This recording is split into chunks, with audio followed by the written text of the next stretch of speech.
आज हम तमिलनाडु में होने वाली हालिया सियासी उखाड़ पछाड़ और उससे जन्म लेने वाले बड़े आईनी सवालात का जायजा ले रहे हैं। ये महज एक रियासत का मामला नहीं है, बल्कि इसका सीधा ताल्लुक हमारे जमहूरी और आईनी ढांचे से है। तो आइए बिना किसी ताख़ीर के इस तजज़िये का आगाज़ करते हैं। इस जायजे में हम तेज़ी से चंद अहम पहलुओं पर नज़र डालेंगे।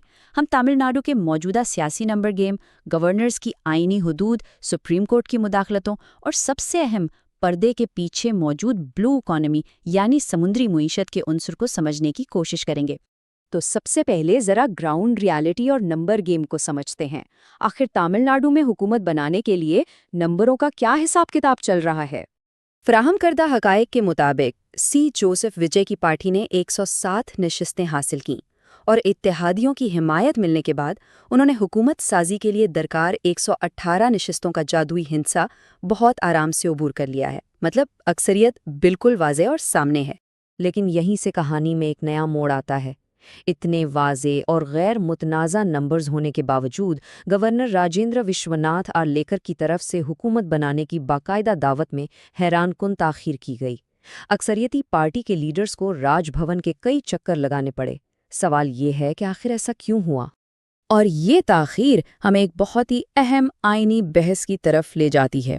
वो ये कि किसी भी सियासी अक्सरियत को आखिर अमली तौर पर कहाँ साबित किया जाना चाहिए। देखिए, इस हवाले से मशहूर ज़माना एस.आर. बोम्मई केस का फैसला बिल्कुल वाज़ेह रहनुमाई करता है। इस तारीखी फैसले के मुताबिक अक्सरियत का फैसला सिर्फ और सिर्फ असेंबली के फ्लोर पर होना चाहिए, जिसे हम फ्लोर टेस्ट कहते हैं। सीधे अल्फाज में कहें तो गवर्नर महज अपने दफ्तर में बैठकर ये फैसला नहीं कर सकते कि किसके पास अक्सरियत है और किसके पास नहीं। ज़राए ये दलील पेश करते हैं कि मौजूदा सूरत हाल में गवर्नर्स नंबरों से मुत्तमईन होने के लिए अपने सवाबदीदी इख्तियारात का बेतहाशा इस्तेमाल कर रहे हैं, और इसका नतीजा ये निकल रहा है कि अक्सरियत साबित करने का असल मैदान गैर मुनासिब तौर पर असम्बली से खिसक कर राजभवन की तरफ जा रहा है। अब ज़रा एक कदम पीछे हटकर बड़ी तस्वीर देखते हैं। क्या ये सब पहली बार हो रहा है? बिल्कुल नहीं। हालिया बरसों में गवर्नर्स के एक्शंस और उन पर सुप्रीम कोर्ट की मुदाखलतों का एक पूरा पैटर्न मौजूद है। अगर हम टाइमलाइन पर नज़र डालें तो वाज़ेह होता है कि सुप्रीम कोर्ट को बार बार मुदाखलत करना पड़ी है।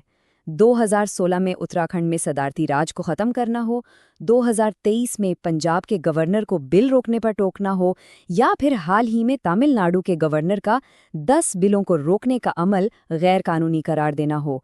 ये एक बाकायदा तसलसल है। और ये मामला कितना संगीन हो चुका है, इसका अंदाज़ा साबिक चीफ जस्टिस डी.वाई. चंद्रचूड़ के इन रिमार्क्स से बखूबी लगाया जा सकता है जो उन्होंने पंजाब के गवर्नर को दिए थे। उन्होंने पूछा था, क्या हम अब भी एक पार्लिमानी जमहूरियत हैं? ये एक इंतहाई संगीन मामला है।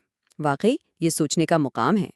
तो क्या वाकई सब के लिए एक जैसे उसूल हैं? माखिज़ यहाँ एक बहुत ही दिलचस्प मवाजना पेश करता है।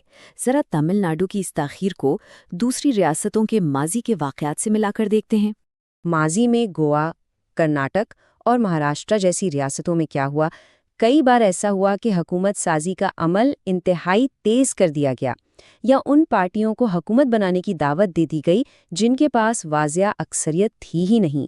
मतलब जहां नंबर पूरे नहीं थे वहां गैर मामूली तेज़ी दिखाई गई। अब ज़रा इस तज़ाद को देखें। तमिलनाडु में जहां नंबर बिल्कुल क्लियर हैं, वहां प्रोसेस को लटकाया गया, जबकि तारीख़ी मिसालें बताती हैं कि गैर वाज़ेह नंबरों के बावजूद काम तेज़ी से निपटाया गया। इससे ये संजीदा सवाल उठता है कि क्या गवर्नर्स के सवादीदी इख्तियारात मुख्तलिफ सियासी हालात में वाकई गैर जानिबदाराना तौर पर इस्तेमाल हो रहे हैं? यहाँ तक तो हो गई सियासत और आइन, लेकिन इस तमाम खींचातानी के पीछे असल मुहर्रिकात क्या हैं? ज़राए बताते हैं कि पर्दे के पीछे कुछ और ही चल रहा है, और उसका सीधा ताल्लुक बड़ी मईशत से है। नई रियासती हुकूमत के सामने सिर्फ सियासी नहीं बल्कि बहुत बड़े माशी दबाव भी हैं। मरकज़ी मुफादात की नज़रें तमिलनाडु के इन मुनाफा बख्श साहिली वसाइल पर जमी हुई हैं जिन्हें ब्लू इकॉनमी कहा जाता है। प्राइवेट बंदरगाहों पर कंट्रोल, मरकज़ी एजेंसियों की तहकीकात और सदारती राज का मंडलाता ख़तरा दरअसल इसी माशी जंग का हिस्सा हैं। اس پورے تجزیے کا سب سے اہم نچوڑ یہ ہے کہ ساحلی ریاستوں میں ہونے والی اس زبردست سیاسی رسہ کشی کو معاشی مفادات کے بغیر سمجھنا ناممکن ہے۔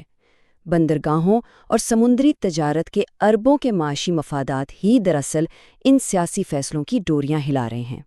تو تمام حقائق جاننے کے بعد آخر میں یہ سوال ذہن میں ضرور آتا ہے کہ بالآخر یہ جیت کس کی ہے، اور کیا یہ نئی حکومت آنے والے ان پہاڑ جیسے معاشی اور سیاسی چیلنجز کا مقابلہ کر پائے گی؟